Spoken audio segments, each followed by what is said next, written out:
They're watching you. More than 4,000 satellites circle the Earth. Every day they uncover new mysterious phenomena. Some defy explanation. Whatever it is, can't be good news. It must be something very big or very bad. A giant humanoid figure cut into the Australian outback. How did it get there? A strange green glow lights up the seas around Thailand. You don't expect to see the ocean lighting up. And disturbing developments at Iran's top-secret weapons research facility. Iran is a friend to few and an enemy of many. Baffling phenomena, mysteries from space. What on earth are they?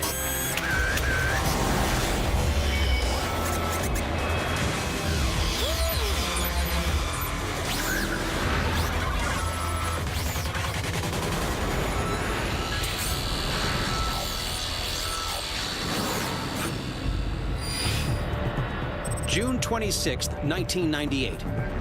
Pilot Trevor Wright is on a routine flight over the hot red desert of the Australian outback. He looks down to see a strange shape carved into the ground, a huge outline of a humanoid figure. It's over 2.5 miles in length. That's gargantuan. How did it get there? There is also the question of why? Why would someone want to do this? The strange bird-headed carving is located near the town of Maury, 360 miles north of Adelaide in South Australia. The figure is the largest depiction of a human ever created. It's even visible from space. But its origin is shrouded in mystery. This is in a very isolated place. It would be a massive undertaking to do this. The strange bird-headed figure bears a striking resemblance to depictions of the ancient Egyptian deity Horus, god of war and hunting. But the ancient Egyptians obviously never made it to Australia. So it's got to be something else. Soon after its discovery, people from across the country flock to see the mysterious markings. The locals name the symbol Maori Man, after the nearby town. The Maori Man image is clearly an image of an Indigenous man. There's markings on his chest, his weaponry, his hunting stick, which is typical of the people of the lands, of the Arabana people. The details of the carving lead investigators to suspect that the man was created by the local Arabuna tribe. They're believed to have occupied this land for over 40,000 years. In the desert near Blythe, California, there are similar markings. They held intense mystical significance for their indigenous creators.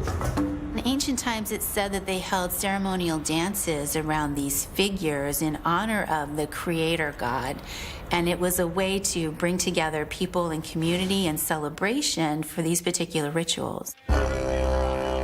Many of the indigenous Australian tribes use mystical symbols drawn or painted onto rocks. But there's no record of them creating huge Native American-style geoglyphs. Aboriginals place a great deal of value on the land. It's central to their spiritual belief system. It's hard to imagine the Aboriginal people doing something like this. They hold the land sacred. To the local Arabuna people, the land is a living, magical realm. Scarring it with something the size of Maori Man could be considered an act of desecration. They even wanted to take legal action against the unknown artist. Marking the lands, the traditional lands of the Arabana people, it was likened at the time to graffiti and vandalism. 7 months after Maori Man's discovery, local officials receive an anonymous fax. There were a couple of different hints and clues, or perhaps red herrings, that surrounded the discovery of Maori Man. It started with anonymous press releases that had a lot of Americanisms in them. You have to ask yourself, who else was in the area? I mean, is this just a prank? Just on a massive scale? The cryptic fax directs investigators to look for clues immediately around the carving itself. They find something buried in the ground, but its discovery only poses more questions. 5 feet under the surface, at a certain point near the nose of the Maori Man, there was a container, and it contained a small American flag. Around that time, American military personnel were stationed at the Australian Space Research Institute at nearby Woomera. One theory is that the Maori man was carved as a parting gift. There was some American military types and were leaving about the time that Maori man was thought to have been created. I think it's perfectly feasible that that was made by people in a truck dragging something behind them using a very sophisticated GPS system. The American military personnel did have access to the right equipment, but no further evidence was found to support the theory that the giant man had been carved by them. If it wasn't the military, then who else can be responsible? For years, the mystery remains unexplained. But then rumors surface of an Australian artist called Bardius Goldberg, who had a crazy idea to create an artwork visible from space. Bardius Goldberg was, by all accounts, quite an eccentric man who had talked to people about creating such a figure. He was a person who strived to create things that got attention. I understand that he wanted to leave his mark on the Earth. But a few years after the discovery of Maori Man, the artist died in strange circumstances at the age of 61. Goldberg died in 2002 in as unusual circumstances as I think he lived his life. He got caught up in a bar fight and had a tooth knocked out, and that led to septicemia, and he died. Goldberg never publicly admitted to any connection to the desert carving. If he had the solution to the mystery of the Maori man, Bardius Goldberg took that to his grave. In August 2016, locals decided to restore the Maori Man to its full glory. But to this day, the original author of the work remains a mystery.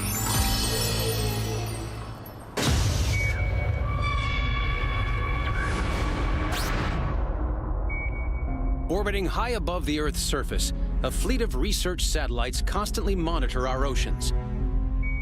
In the fall of 2013, a data download reveals a vast and unidentified object just off the west coast of the United States.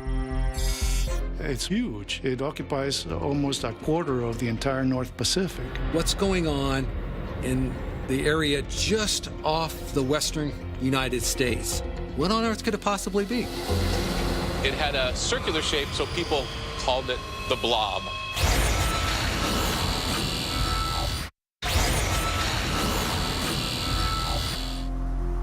October 2013. NASA's Terra satellite orbits the Earth, monitoring electromagnetic emissions from the sea surface. Over the North Pacific, it picks up a vast object lurking in the ocean. What on earth could it possibly be? Whatever it is, it's emitting huge amounts of infrared radiation, which shows up as red on the scans. It had a circular shape, so people called it the blob.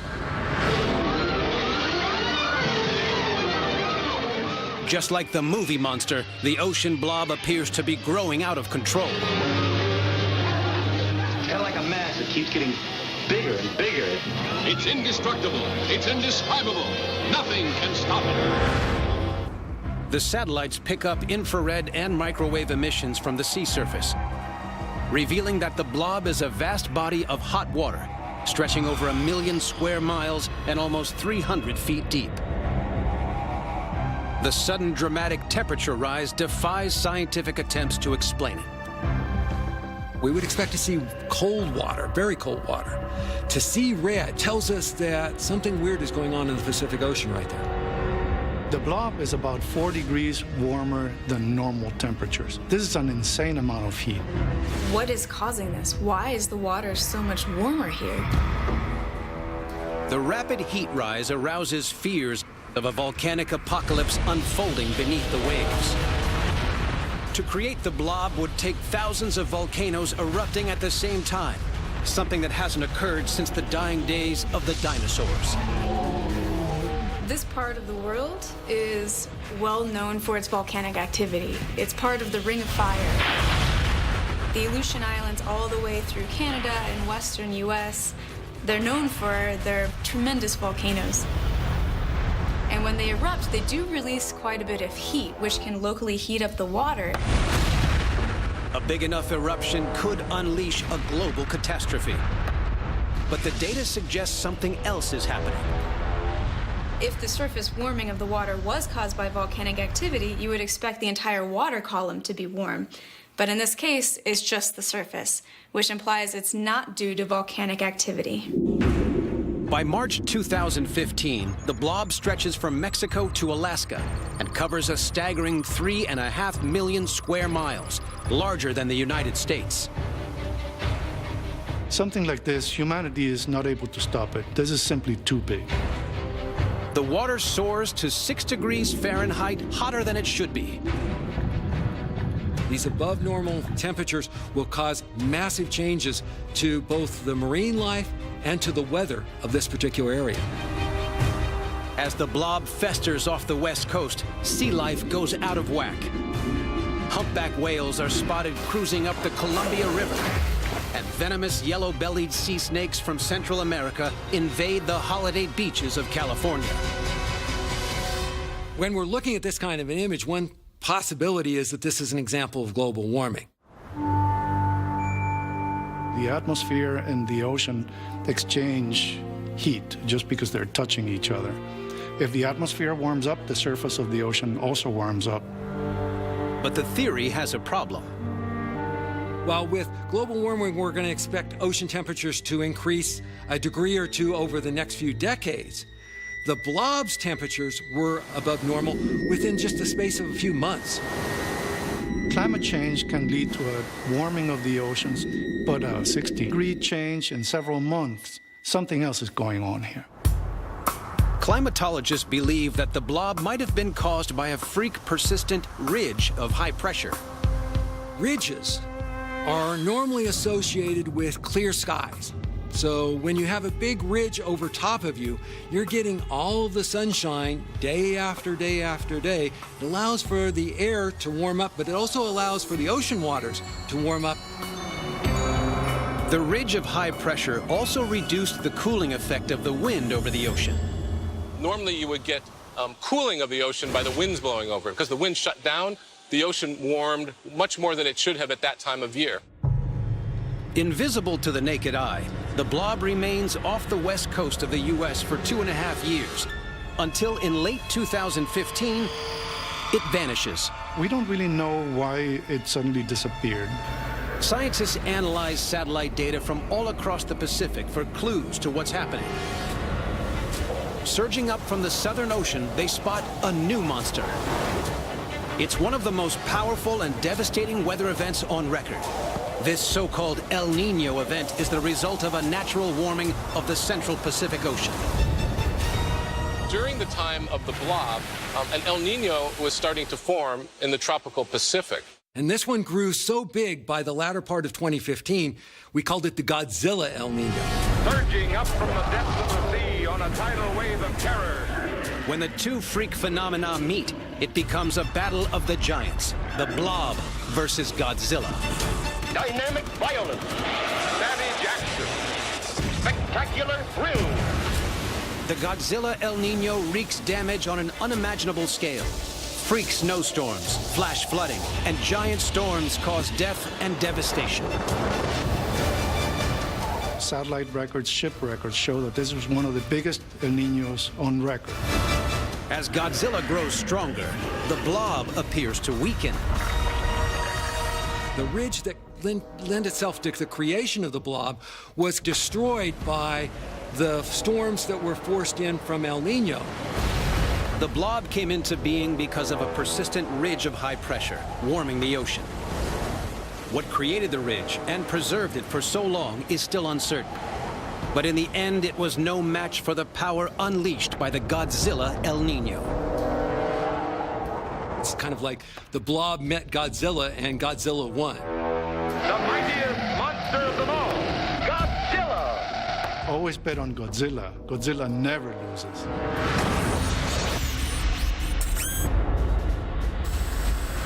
The Worldview 3 surveillance satellite targets the Islamic Republic of Iran. It captures high-resolution photographs of a secret underground military research facility. Iran has a history of biological chemical warfare. I would think they were trying to hide something.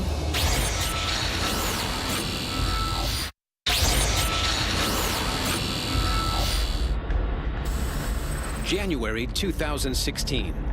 The Worldview 3 surveillance satellite orbits high above the Islamic Republic of Iran. This is Iran. It's subject to the most intense satellite surveillance in the world. Iran is a friend to few and an enemy of many. It captures high-resolution photographs of what is thought to be a top-secret military research facility known as Parchin.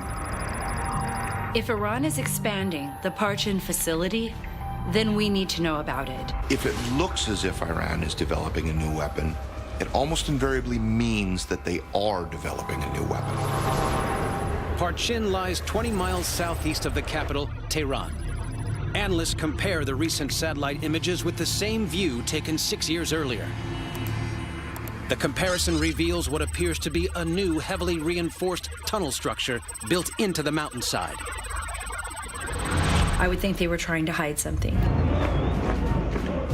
The discovery of the tunnel fuels fears that Iran is trying to conceal a deadly secret. Many nations will choose to go underground so that they can hide secrets from prying eyes of satellites. We don't know what the network of tunnels look like underneath it and how far they penetrate deep into the mountains. The nightmare scenario is that the satellite image has uncovered a new underground facility creating weapons of mass destruction.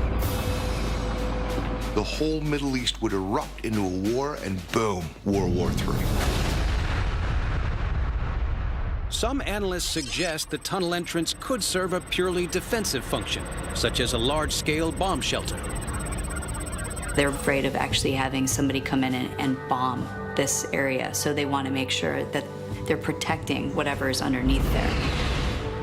The reinforced tunnel entrance at Parchin does bear some resemblance to other underground defensive bunkers.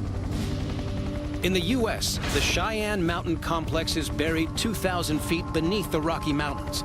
It can support over 1,000 personnel and withstand a 30-megaton nuclear blast. But the remote location of the Parchin complex suggests it must be something else. Why build a shelter miles from the capital, Tehran, to protect the country's leaders? It makes absolutely no sense. The Iranian government claims that Parchin is nothing more than a conventional military base used as a test facility for missile engines. But the scale of the construction visible in the satellite imagery suggests the new tunnels at Parchin could lead to something far more sinister. More likely, it's being used currently for building of some super weapon of some kind. They're doing this because this is an important research and development site for them. And they're doing it to keep it out of sight of the West. For years, Iran's neighbors have feared the pariah state would plunge the region into chemical warfare. The satellite image could be evidence that this nightmare is about to come true. Iran has a history of biological chemical warfare development, in part because of that long conflict they had with Iraq. We know, for a fact that's not in dispute, that chemical weapons were used during that conflict. The Iranians have created 5 new biological chemical suits as well as countermeasures for a chemical biological attack. Really, the only reason that you do that is because you've come up with something yourself. If Parchin has become a chemical weapons facility, it would mean Iran is in violation of major international treaties. We have numerous examples of where they've broken past agreements related to their weapons programs. Do they have remnants of a chemical weapons program? Yes. Is Parchin for that purpose? Available intelligence doesn't seem to indicate that. In the West, most intelligence sources now suspect the Parchin tunnels serve one primary purpose: the development of nuclear weapons. Iran has been trying to build nuclear weapons for decades. Parchin is where we think it's probably taking place. Intelligence agencies believe Iran could be hiding their nuclear program underground to avoid satellite detection and air attack. The likelihood is, from their perspective, that we're going to come in with an airstrike. So going underground makes perfect sense from their perspective. Reinforced tunnels makes it very difficult even for the American bunker-busting bombs to bust through this area and really completely destroy it. Across the Middle East, the most likely threat to the Parchin facility would come from Israel. Iranian leaders have said a number of times that they are going to wipe Israel off the face of the earth. Iran has not abandoned its ambition to destroy the state of Israel. If Israel thinks Iran is developing nuclear weapons, they could feel threatened enough to attack them. Inspectors from the International Atomic Energy Agency have attempted to investigate the site, but their inspections so far failed to uncover the secrets of the Parchin tunnels. UN inspectors have never had the access that they've requested, not just to the Parchin site, but really to any site. It's always been limited. It's always been under very strict controls. They weren't allowed into the entire facility, and the facility was completely empty. So that looks pretty suspicious. If the presence of nuclear weapons is confirmed within the Parchin tunnels, it could set the Middle East on fire. Other countries are worried that if Iran gets nuclear weapons, that they're going to use them, or at least use the power to be more aggressive politically. By way of comparison, if Mexico was a sworn enemy of the United States and was calling repeatedly for the destruction of the United States, well then here in the U.S. we might be concerned if the Mexican government was busy developing nuclear weapons technology. 6 months before the satellite took the incriminating photograph of the tunnel, Iran signed a treaty pledging to give up nuclear weapons development. The treaty makes me laugh. No one actually believes that the Iranians sign a piece of paper and that they actually mean it. To date, Iran still denies claims it is developing nuclear weaponry at Parchin, but attempts at further inspection have been unsuccessful. The site remains under intense satellite surveillance. Have the Iranians been saying one thing, but doing something very, very different underground at Parchin? We will never stop watching Iran from space. Orbiting the Earth at 17,000 miles per hour, NASA astronaut Reid Wiseman looks down on the Gulf of Thailand from the International Space Station. He spots a disturbing green glow in the ocean. He tweets from space. Bangkok is the bright city. The green lights outside the city, no idea. When you look down from the space station, you don't expect to see the ocean lighting up. This is a huge area, and it's suddenly glowing green. What could be happening here?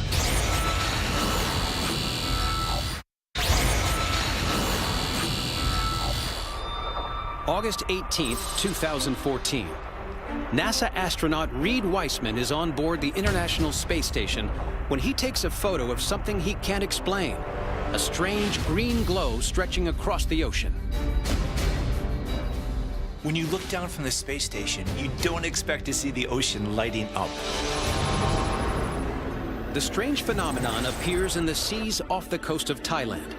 Wiseman tweets, "Bangkok is the bright city. The green lights outside the city, no idea." You wonder, what can make the ocean glow bright green? I'm puzzled. What actually are we seeing? Investigators consider the possibility that the image shows a natural phenomenon happening in the skies above the ocean. If you've ever looked at the northern lights, you will recognize this color. It looks just like the aurora. The aurora occurs when solar particles hurtling through space at 1,000,000 miles per hour smash into the Earth's upper atmosphere. The sun puts out lots of charged particles, and as those charged particles hit our Earth's magnetic shield, some of them interact with our atmosphere to produce one of the most spectacular light shows that you can possibly imagine. But there's a problem with the aurora theory. The celestial light show usually happens close to the north or south poles. The Gulf of Thailand is near the equator, thousands of miles away from both. But there's a couple times in history when they've been recorded at lower latitudes. So back in the 1850s, they were seen in Venezuela and in Cuba. So not that far from the equator, but it's a really rare occurrence, something that happens once every few hundred years at the most. And if it happened, we would know it. The absence of any natural explanation for the weird green lights raises the possibility they could be the result of human activity. It's totally reasonable to think maybe there's like a fireworks display. In some parts of Southeast Asia, the skies regularly light up with fireworks and Chinese lanterns. Thailand and Vietnam have lavish firework festivals. They believe that the fireworks repel the evil spirits.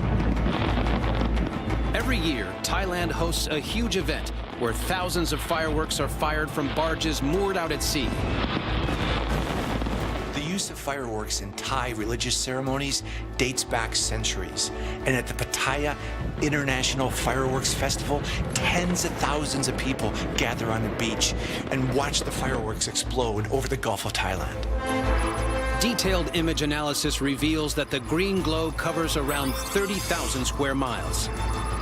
If this is a fireworks display, it is big. I'm talking huge. Not only that, but it's way too far off of land for anybody to actually see. It doesn't make sense. If the green glow is not coming from above the ocean, it must be coming from the ocean itself. Is there something lurking in the water, emitting this unsettling green light? The image makes some scientists suspect a plague of algae could be contaminating the water. The green kind of suggested to me maybe a bioluminescent algae bloom that suddenly got out of control. Tiny microalgae, known as dinoflagellates, possess the power to glow in the dark. So dinoflagellates are single-cell algae, like a plant, but only in one cell. And some of them produce bioluminescence, which is visible light. They're kind of like the grass of the ocean. So you have animals that feed on these species. One of the ways that they will defend themselves is by bioluminescence. When something disturbs the microalgae in the ocean, they give off an eerie light. So this is a culture of dinoflagellates. So every time you swirl them, you will trigger every single cell produce a flash of light.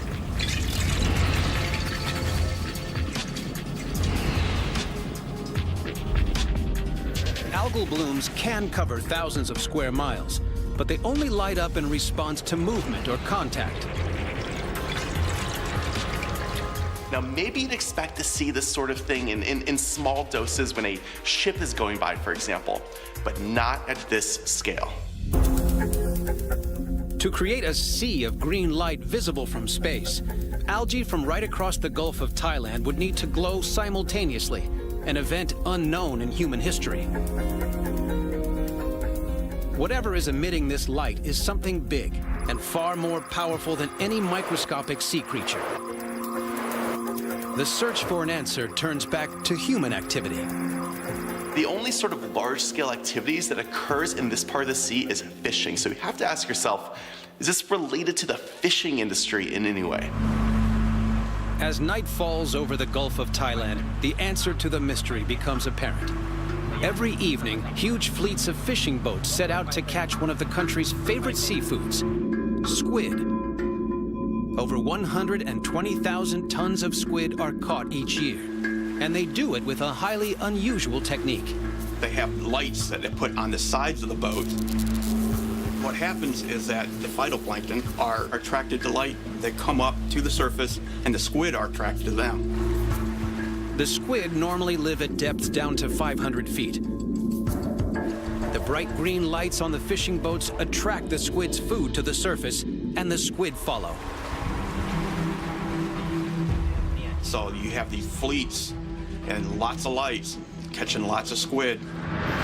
The fluorescent lights they use are so powerful, on a clear night, they're visible in their thousands from space. hundreds of glowing green fishing boats lighting up the water. So many, so big, such scale that you can see it from space. It doesn't seem possible, but there it is.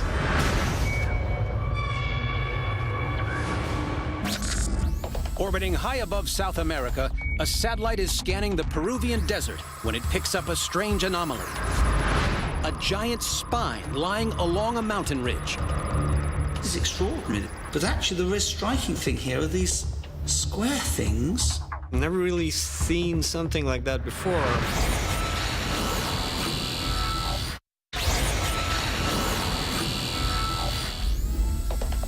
January 2002.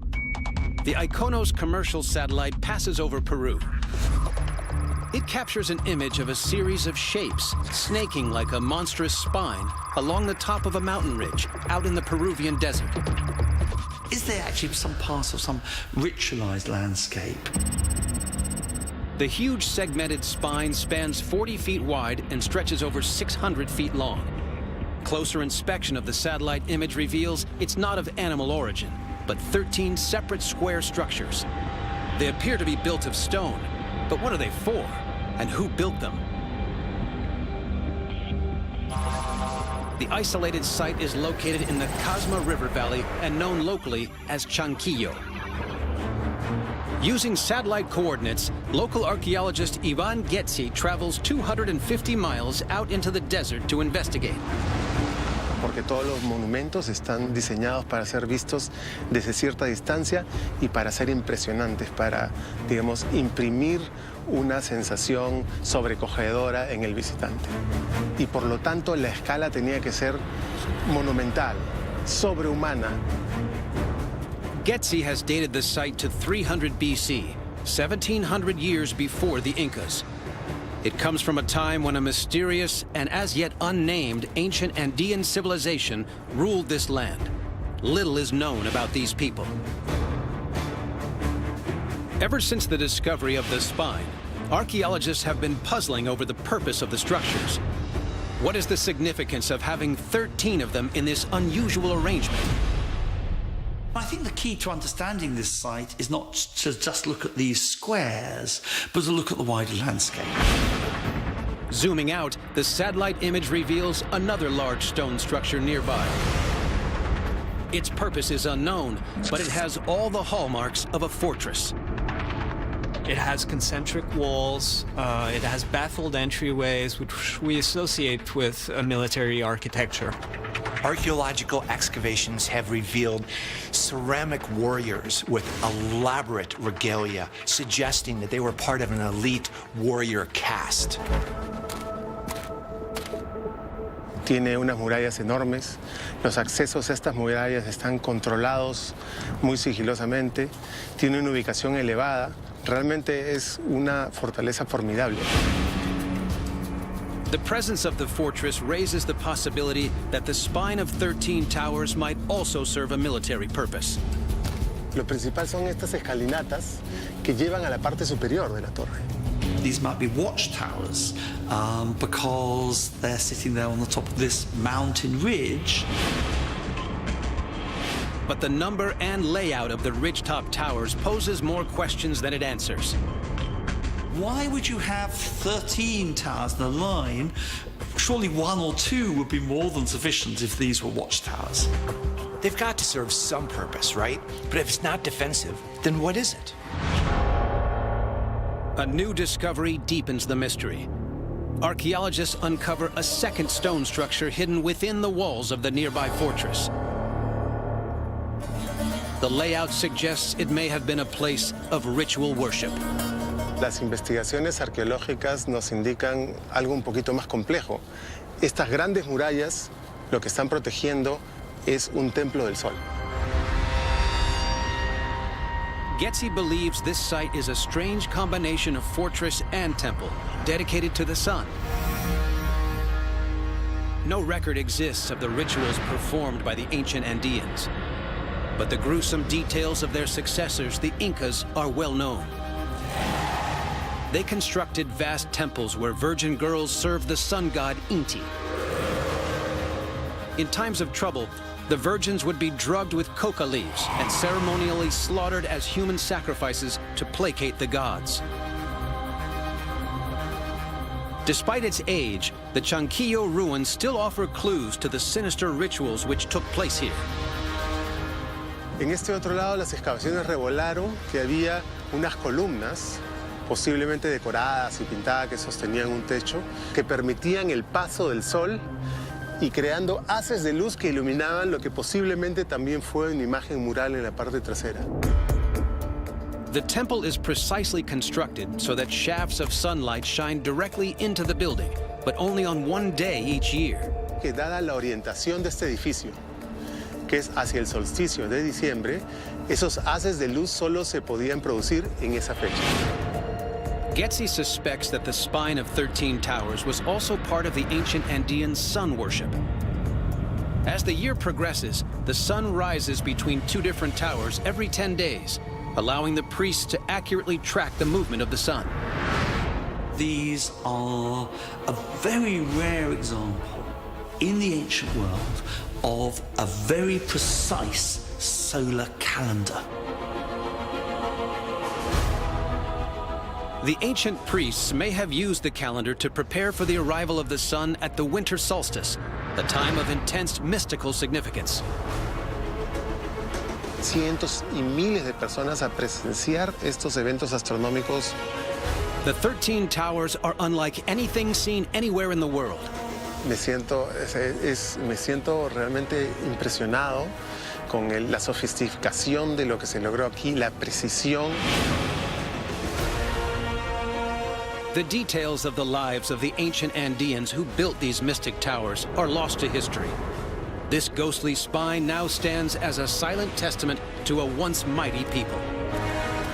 Cuando vemos una puesta del sol o una salida del sol, estamos repitiendo la experiencia del antiguo habitante de Chanquillo, y a mí eso me llena de asombro y de humildad también.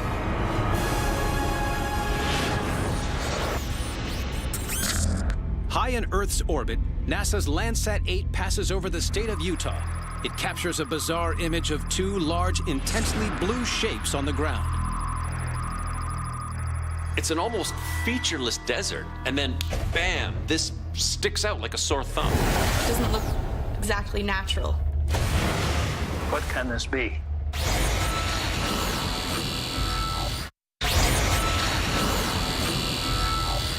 May 13th, 2014. NASA's Landsat 8 orbits above the Colorado River in Utah. It captures an image of two large blue shapes shining brightly in the desert. You don't expect to see such a vibrant blue color in the middle of a brown desert.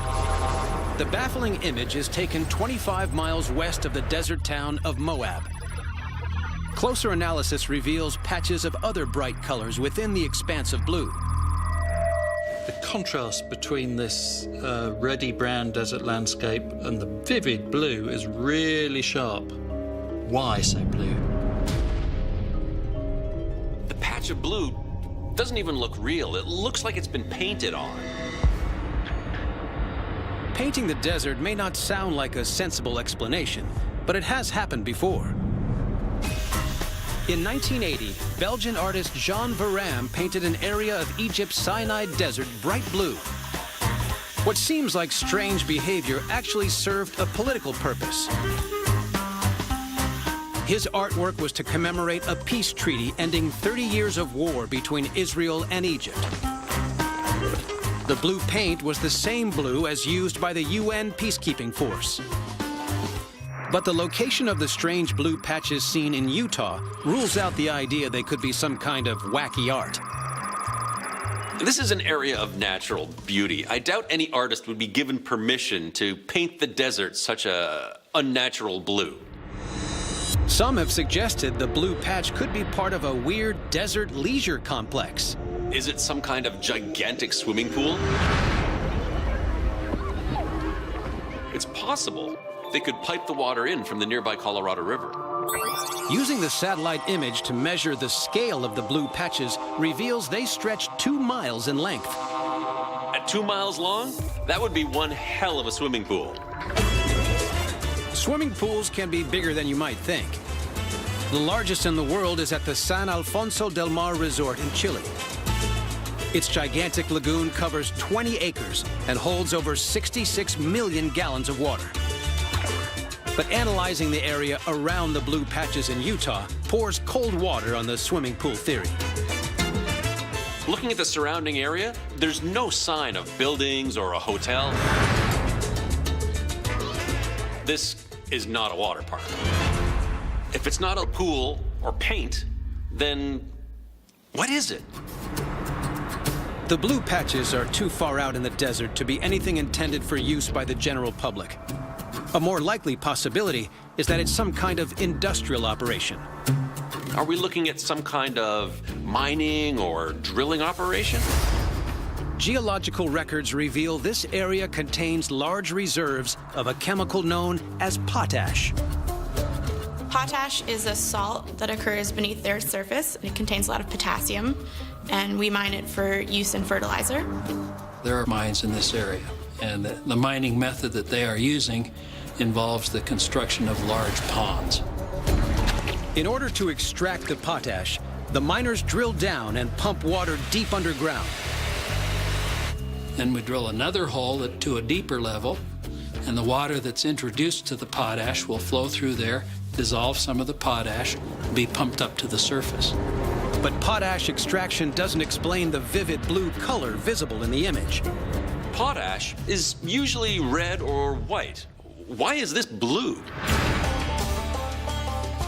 The startling colors are produced by the addition of a dye to the evaporation ponds. Deep blue color absorbs the heat faster, so it evaporates faster. Adding blue dye to an evaporation pond is a highly unusual method for processing potash, not practiced anywhere else in the world. The ingenious technique creates a truly distinctive spectacle in the Utah desert, one visible from space.